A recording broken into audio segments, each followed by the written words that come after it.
Ismail Peck. Mazibogo, and yeah, basically I am here today with Ismail as well.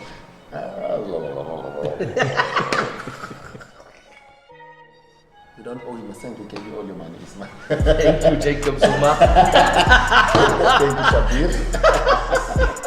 This is a high tense shirt. Let me tell you guys, high tense.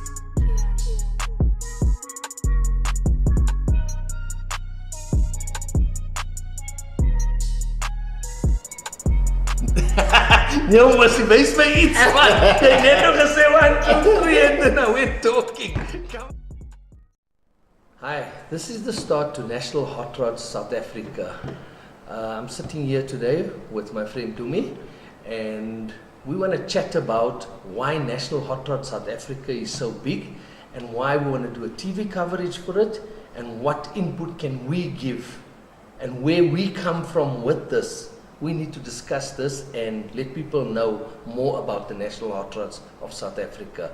My name is Ismail Peck, and I'm sitting with my friend Dumi. How's it, Dumi? I'm very well, and you, Ismail? I'm always good, thank you. Great, thank you. Dumi, I've invited you on board with me for this journey that we're going to be doing with the National Hotrods. Let's just go a little bit back now. We have to go back, and then we come forward again.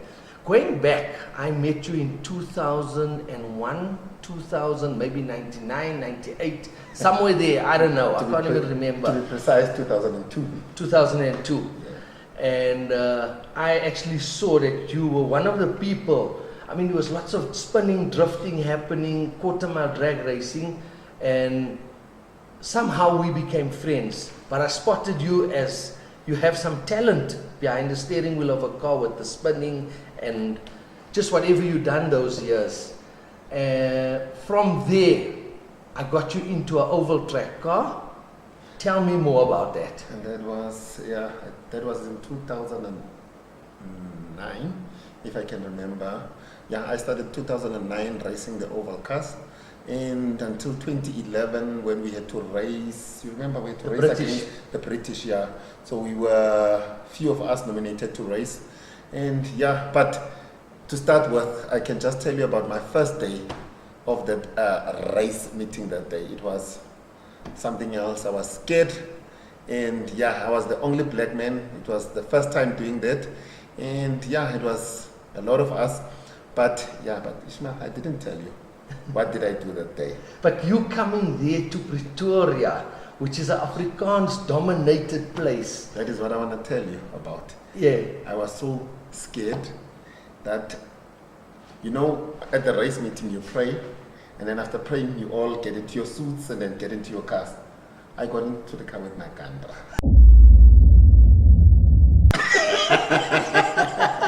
I was scared because, you know, especially when you bump somebody, you can see the fight is easy to, you understand, it's easy to fight. Lots of aggression. Yeah, so I was so scared. I took my gun and yeah, so, but guess what happened? It was a nice racing, but then everybody promised to lap me that day and not even one guy lapped me. And then after they asked Ismail to say, you are like, this man has been racing somewhere or something. And unfortunately, yes, I've been doing illegal racing. It was my first time doing like circuit, like a circuit, like professional racing. Like a professional racing. It was actually my first time, but yeah, I did good. And yeah, I started in 2008, no?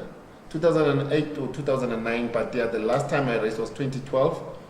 Yeah, it was nice. And I still think we can get, there's many talents out there. I think we can get many guys to come and join us, and especially with your experience, we can teach many guys, and I can bring in also a few guys, and I know you know many other guys. You know, I think, Dumi, at the end of the day, it's about youngsters. All the youngsters that we can take off the streets, youngsters that can't afford to do this, parents that also can afford to do it and bring their kids in. We need to expose this more on TV, to show people it's not expensive, number one. We want to teach people where you can buy a car, how you build a car. And you know, the experience of buying all the stuff where you can just bolt everything together and at the end you have a race car.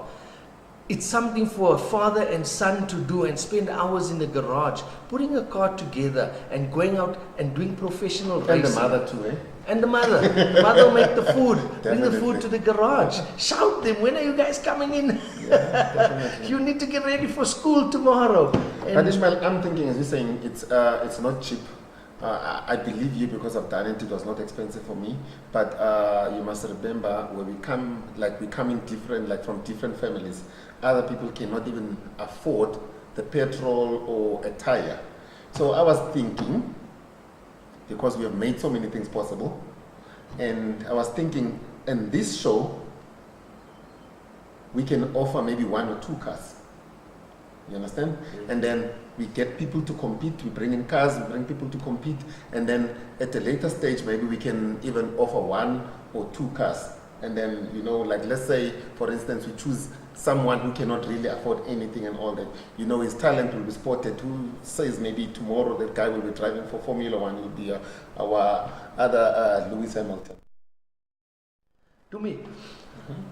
All right, so me and you chatted about this, about funding this series for the TV coverage to expose it, right? Mm-hmm. Then we want to bring in youngsters. If we bring in youngsters, you know, there's a class called a standard class. So you take a standard little car, 1600, and you're not allowed to do much to it, and they get on the track. We can look for kids and put them in, of all colors, shapes, whatever, girls, boys, whatever, and start something, you know? Definitely, we can. You know, at the end of the day, you've accomplished a lot in your racing already. You are so well known. There's people like Magesh, you know, kids look up to us.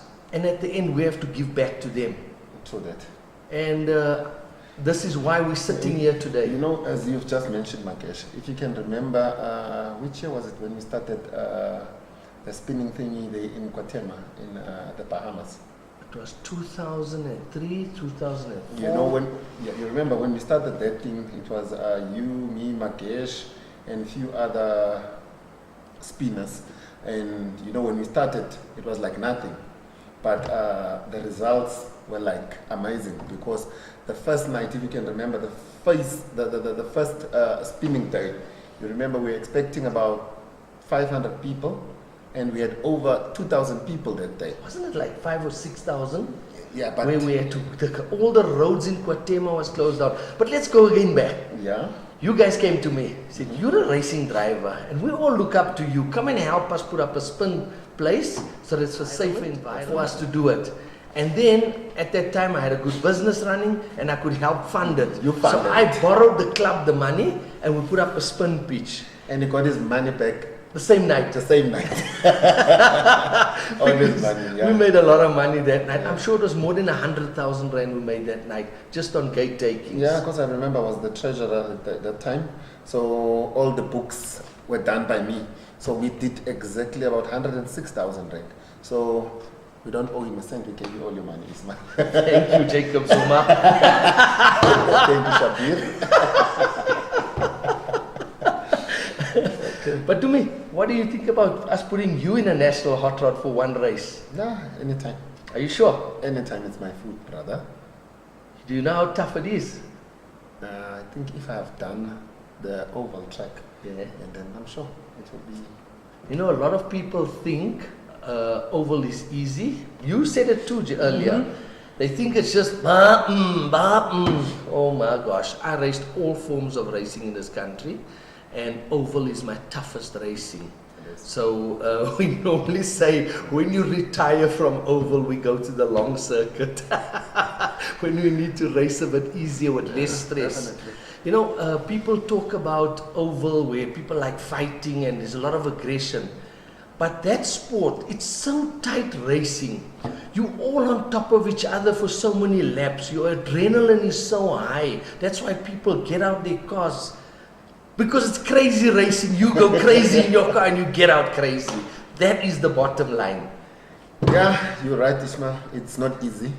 As you see there on TV and think it's just round and round and round and round. It's not round and round.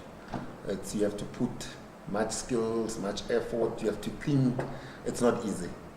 I can tell anyone out there, and I can understand why those guys, they said to me they will let me. unfortunately, you know, some of us are gifted. So yeah, you can bring it on, put me on that car, and then I'll show you what I'm made of. We'll be putting the pictures up of the car that's going to be up for the guys to race, like Dumi, Jonathan. There's also a multiple champion. His name is Adrian Dalton. He races on the long circuit. And I also want us to put Magesh as well, eh? Really? Yeah, you remember? We must bring Magesh back to the scene. Because he used to do the V8s. That's right, the Sescars. He And raced then- Sescars with me and my daughter Diana. Yeah, and then She we- was 15 at that time. Definitely remember. And then we tried putting him on the oval. You remember when I raced Yes. against him? Don't talk more about it. Thank you, Mosi. Thank you very much.